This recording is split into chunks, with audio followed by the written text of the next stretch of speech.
앞으로 다가올 9월 18일 FOMC 금리 인하 발표 전까지는 큰 추세보다는 제한적인 변동성 속에서 횡보하는 움직임을 보여줄 가능성이 높고요. 저점은 계속해서 높이면서 우상향하는 모습을 보여줄 가능성이 높아 보입니다.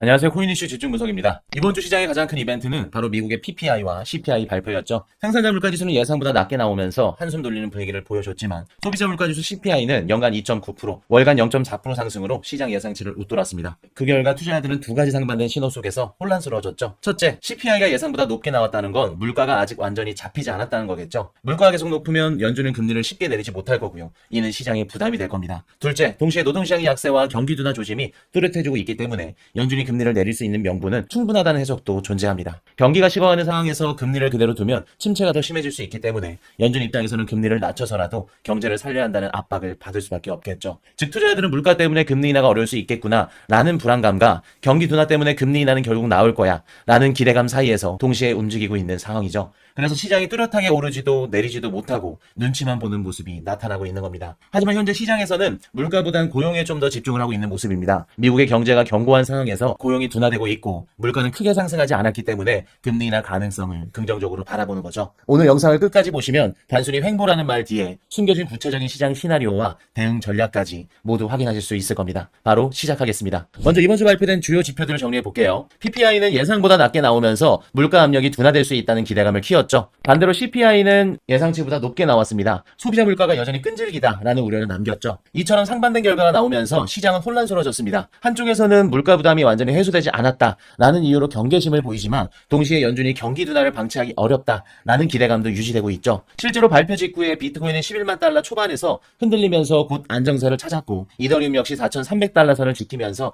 단기 반등세를 보여줬습니다. 여기 SEC의 ETF 관련 결정 지연도 시장에 영향을 주고 있습니다. 최근 SEC가 이더리움 솔라나 ETF의 스테이킹 구조와 XRP ETF 심사를 연계하면서 단기적으로 투자 심리를 위축시킬 수 있는 요인이 되었죠. 그러나 동시에 시장에서는 라이트코인이나 솔라나 XRP와 같은 이런 주요 종목들이 결국 승인될 수밖에 없다라는 기대가 여전히 남아있는 상태입니다. 그렇다면 앞으로의 방향은 어떨까요? 당장 다가올 9월 18일 FOMC 전까지는 뚜렷한 방향성을 만들기보다는 횡보하면서 우상향하는 흐름이 유력해 보입니다. 연준의 최종 결정을 앞두고 기관과 큰 손들은 무리한 베팅을 하기보다는 관망세를 보이면서 좀 더 신중하게 판단하려 할 겁니다. 당분간 시장은 뚜렷한 방향성을 만들기보다는 제한적인 범위 안에서 움직일 가능성이 조금 더 높겠죠. 하지만 전체적으로 경제 데이터가 나쁘지 않기 때문에 시장은 계속해서 상승하려는 힘이 강할 겁니다. 결국 이 모든 신호를 종합했을 때 앞으로 다가올 9월 18일 FOMC 금리 인하 발표 전까지는 큰 추세보다는 제한적인 변동성 속에서 횡보하는 움직임을 보여줄 가능성이 높고요. 저점은 계속해서 높이면서 우상향하는 모습을 보여줄 가능성이 높아 보입니다. 자, 다음으로 온체인 데이터 한번 넘어가 보도록 할게요. 어제 하루 동안 비트코인 현물 ETF로 약 7억 5천만 달러의 자금이 유입됐죠. 이는 최근 두 달 중에 가장 큰 규모이면서 기관 자금이 다시 비트코인으로 본격 유입되고 있음을 보여줍니다. ETF 자금 유입은 단기적으로 가격이 횡보하더라도 중장기 상승 모멘텀의 핵심 지표로 작용할 가능성이 큽니다. 즉 현재 시장의 근본적인 상승 동력은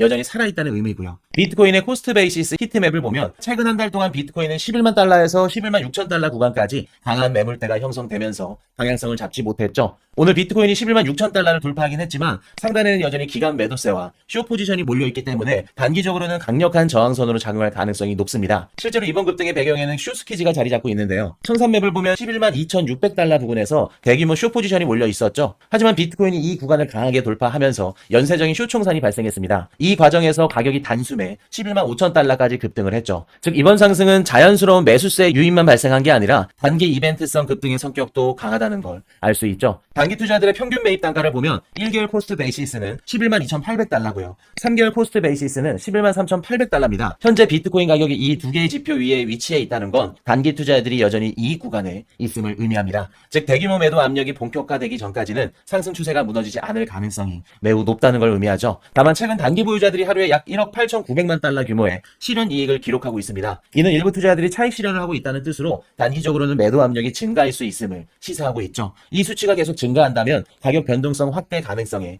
유의하셔야겠습니다. 비트코인 옵션 미결제 약정은 사상 최고치를 경신하면서 현재 55억 달러 수준을 기록하고 있습니다. 이는 파생상품 시장 참여가 크게 늘고 있다는 것을 의미하고 있고 단기 변동성을 확대시킬 주요 요인으로 작용할 수 있겠죠. 특히 9월 18일 FOMC와 같은 거시 이벤트나 옵션 만기일 전후로 급격한 가격 변동이 발생할 가능성이 매우 높습니다. 최근에 PPI 발표 직후 단 1분 만에 바이낸스 비트코인 선물 시장에서 5억 달러 규모의 시장가 매수가 발생했습니다. 이는 거시경제지표 발표가 암호화폐 시장에 즉각적인 가격 충격을 줄 수 있음을 보여주는 대표 사례입니다. 100개에서 1000개 비트코인을 보유하고 있는 중형 고래들의 꾸준한 매집세도 확인이 되고 있죠. 이들은 7월달 이후 계속해서 순매수세를 이어가고 있으면서 특히 11만 달러 부근에서 하방 방어 역할을 하고 있습니다. 이는 단기 하락 시에도 빠른 반등을 이끌어낼 수 있는 숨은 매수세라고 할 수 있겠죠. 반면 단기 홀더들의 매수 압력 지수는 5% 초반으로 급락했습니다. 이는 시장의 단기 매수세가 약화되고 있음을 보여주는데요. 현재 비트코인 가격이 단기 투자자의 평균 매입가인 10만 8천 달러 위에 있지만 매수세가 회복되지 않는다면 짧은 조정 가능성을 완전히 배제할 수는 없을 겁니다.